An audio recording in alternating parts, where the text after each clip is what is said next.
I am here with the new Google Nexus 7, the 2013 version. It's updated from last year's 2012 version with a much faster processor, additional gig of memory, and a couple of other features. So let's talk about the specs here of the device. Now, I've already unboxed it and been using it, but I've still got other stuff in the box to show you. The specs of the Nexus 7, one of the big things that they've done with it is the 7-inch display is now full HD. That's 1920 by 1200 resolution. Very high pixel per inch count. I don't know it off the top of my head, but it's probably 300 something, I would guess. Probably 336. But that gives it really nice, sharp pictures, text, everything has nice clarity. And I have noticed that when using it, that the display on here looks very nice. There's also a 1.2 megapixel front-facing camera, but there is also now a 5 megapixel rear-facing camera. No LED flash, but you do have a rear-facing camera now. There's a headphone jack above that. Here's your power and lock switch and your volume rocker below that. On the back, of course, we've got the Nexus logo, and it is manufactured by ASUS.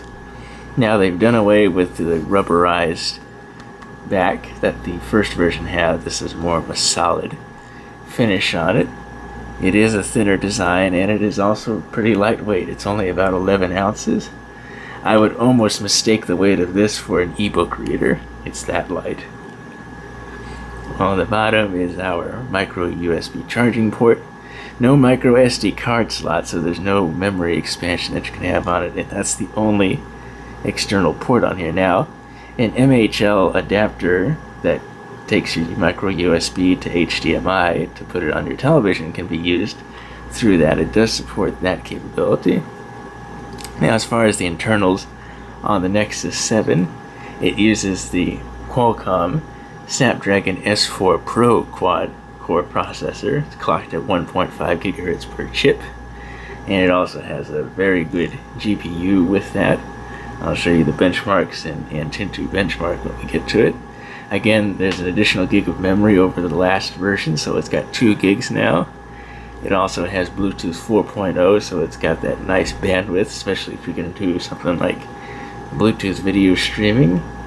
There's also 802.11a BGN wireless on it, so it's got 802.11a on it.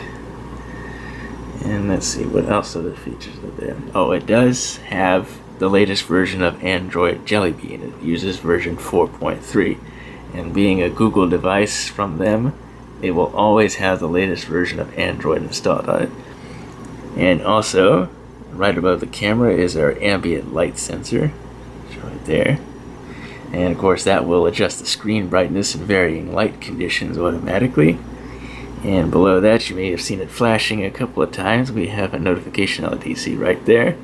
And the interesting thing about this LED, its rate that it flashes changes. And I'm guessing it has to do with the number of notifications that you have from different applications. I probably only have one, that's why it's flashing only about maybe every few seconds, but I've noticed it flash every second or two at a faster rate, so that probably indicates that there's more notifications. So that's the tablet. We'll look at that in a moment. Of course, the tablet comes in this nice colorful box.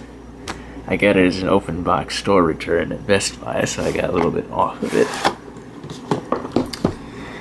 And let me take the cover off. Of course, the tablet would be in the top here, and we get little notifications. Oh, it does have a near-field communications chip in it. So you can bring this up to another Android device or something like that that uses NFC. You can use Android Beam to transfer files and other things like that to another device. Again, we've already discussed all the ports on it, your guides on the warranty and safety about it. And the inside of the box here is where you'll find your AC adapter, USB, including a micro USB cord for both charging and for syncing with a computer to transfer files back and forth. And back to the side. So now I'm here with the Nexus 7. And one of the features that they've done with Jellybean 4.3 and the Nexus 7 here is that now you can use the Nexus 7 in landscape mode, so you can rotate it 90 degrees and make use of this extra width of the screen.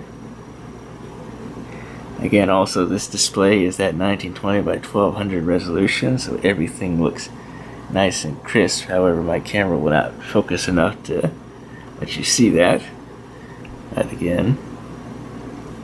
But I've been using this for the past several days now, and I use a lot of applications that operate in the background and whatnot that have slowed down even really good top-of-the-line Android devices with dual-core processors and whatnot. But the Snapdragon S4 Pro and this with that 2 gigs of memory, I have not noticed any slowdowns or hang-ups or anything with this Nexus 7.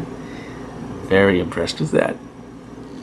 And again, it's a good all-around good tablet, and it averages $229 for the 16 gig version, which I have here, or it can go for $269 and get the 32 gig version. Now, of course, if you're gonna have a lot of media or a lot of apps or something, you'll probably want the 32 gig version, because again, there is no micro SD card slot on this tablet for any memory expansion.